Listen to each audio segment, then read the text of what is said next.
La manifestation, donc on va commencer, vous avez dit le recevoir la Ligue des droits de l'homme.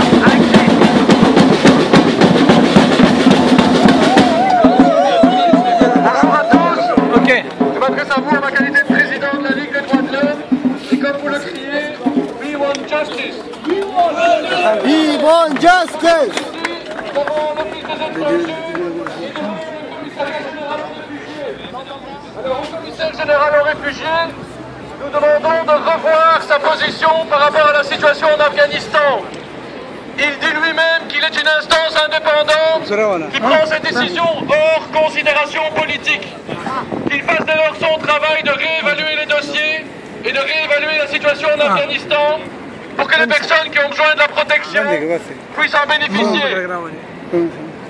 Nous sommes aussi devant l'Office des étrangers, qui n'est pas une instance indépendante, qui dépend de la secrétaire d'État Asile et Migration, Madame Marie de Bloch.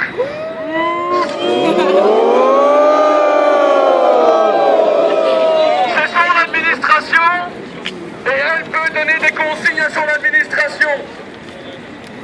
Le gouvernement, à l'époque de la régularisation et du débat sur la régularisation en 2009, les ministres ont voulu garder un pouvoir discrétionnaire sur la régularisation, le fameux article 9 bis de la loi sur les étrangers. Et bien qu'elle utilise son pouvoir discrétionnaire, qu'elle fasse son travail, elle peut tenir compte de la situation humaine des familles afghanes qui sont intégrées ici en Belgique, dont les enfants vont à l'école par un titre de séjour en Belgique, vu qu'on ne peut pas les renvoyer là-bas. C'est ça faire son travail. Son travail n'est pas juste d'avoir égard pour les chiffres, pour les statistiques, en vue des prochaines élections, en disant que la loi c'est la loi et rien que la loi. La loi lui donne un pouvoir discrétionnaire, elle communique très bien.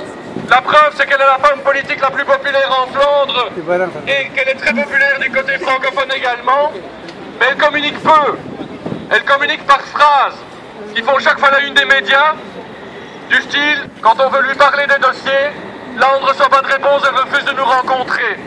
Et donc ce que nous demandons, c'est qu'elle sorte de sa vision purement électoraliste du mois de mai prochain, qu'elle règle le dossier dans le cadre de la loi, avant qu'il ne soit trop tard, avant qu'on soit en train par la face, et elle vous aura rendu justice.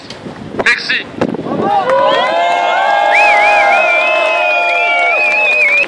On a une prochaine oratrice importante de la Ligue des familles, Anne-Marie Dieu. Afghane déboutée du droit d'asile se sont réfugiés dans les anciens locaux de la Ligue des familles à la rue du Trône.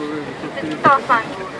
J'étais présente le jour où la société en a délogé sans ménage.